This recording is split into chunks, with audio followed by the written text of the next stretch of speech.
किसी शायर ने कहा है, तू जुल्म जितना भी कर ले मगर ये ध्यान रहे, हर एक का यहाँ बेअसर नहीं होती। शायद ये बातें इन दिनों अधिकारी भूल चुके हैं। बीती 16 अप्रैल को हुई हिंसा के बाद दिल्ली का जहांगीरपुर इलाका हर तरफ चर्चा में है। बुधवार 20 अप्रैल को यहां अतिक्रमण के खिलाफ की गई कार्रवाई दिन भर सुर्खियों में रही। उत्तर दिल्ली नगर निगम के इलाके में कई अवैध निर्माण को ढा दिया गया। इस कार्रवाई के दौरान कई मार्मिक तस्वीरें आई, जिसमें लोग गुस्से में हैं और रोते बिलखते नजर आ रहे हैं। सस्ती जिंदगी की भी तस्वीर देखिए। चारों ओर कुछ ऐसा ही मंजर कल दिखा है। आंखों में आंसू, रोने की आवाजें। ऐसा मंजर जिसे देखकर रूह कांप उठे। क्या व्यवस्था, क्या मंजर, क्या सपना, जिसे देखो हर कोई परेशान दिखा। शायद ही ऐसा मंजर जिसके बारे में शायद कभी किसी ने नहीं सोचा होगा। किसी की सांसों में सिसकियां दिख रही हैं, किसी के परिजन उसको समझा रहे।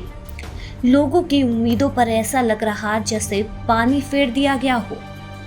इनमें ऐसे लोग तो शामिल थे ही जिनकी दुकानों को अवैध करार देकर तोड़ दिया गया। वो लोग भी रोते दिखे जिनका दावा है कि उनके पास सारे कागज थे, फिर भी उनकी दुकान पर बुलडोजर चला दिया गया। इस डोमिनेशन ड्राइव ने ऐसे लोगों को भी अंदर से तोड़ दिया कि कार्रवाई इलाके में हनुमान जयंती के मौके पर निकाली गई शोभा यात्रा में हुई हिंसा के कुछ दिनों बाद हुई है। स्थानीय लोगों का आरोप है कि एमसीडी से उन्हें इस अभियान को लेकर कोई सूचना या नोटिस नहीं मिली थी। जी भाई साहब, आपका नाम? मेरा नाम आशु। अच्छा आशु जी, क्या आपकी दुकान ये जो तोड़फोड़ हुई है? ये हाँ जी, ये मेरी जो है बाइक की शॉप है। ये देखो क्या नुकसान करा है। ये सारी बाइकें वगैरह तोड़ दी। इनको जो है पहले 1-2 दिन का टाइम देना चाहिए था, लेकिन इन लोगों ने कुछ भी टाइम नहीं दिया।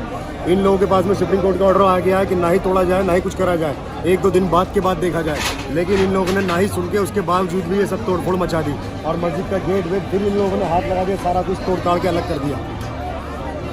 आज सुबह आपको पता चला कि ऐसे तोड़फोड़ होने वाली है? कुछ पता नहीं चला, कुछ भी नहीं कि मतलब कि जिसकी दुकान या उधर से कबाड़ा वगैरह उठाएंगे न्यूज़ पे, तो हमने ये सुना था, इसलिए जो है अपना चुपचाप बैठे हुए थे। नहीं तो अगर हम बता दें कि कुछ सामान अपना निकाल लो, कुछ टाइम तो देना चाहिए आदमी को। वहीं सुप्रीम कोर्ट ने भी कार्रवाई पर स्टे ऑर्डर दिया था।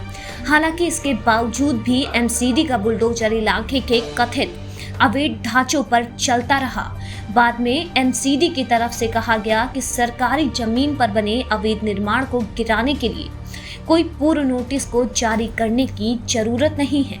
सुप्रीम कोर्ट ने सुबह 11 बजे के आसपास स्टे ऑर्डर दिया था, लेकिन एमसीडी की कार्रवाई ये कहकर जारी रखी गई कि उसे अब तक ऑर्डर की सूचना नहीं मिली। 12:15 बजे तक जहांगीरपुरी में बुलडोजर चलता रहा। आदेश पहुंचने के बाद एमसीडी ने अपनी कार्रवाई रोकी, लेकिन तब तक कई ढांचे गिरा दिए गए थे। अब आज फिर एक बार सुप्रीम कोर्ट में सुनवाई हुई है और कोर्ट ने आदेश दिया है कि सुप्रीम कोर्ट ने इस मामले में सुनवाई 2 हफ्ते के लिए टाल दी है।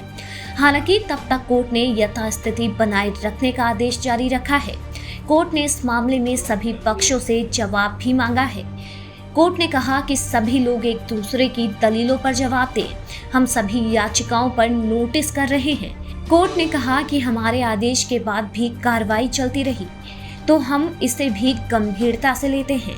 कोर्ट ने साफ कर दिया कि यथास्थिति का आदेश सिर्फ दिल्ली के लिए है। अब आगे क्या निकलकर सामने आता है ये तो देखने वाली बात होगी।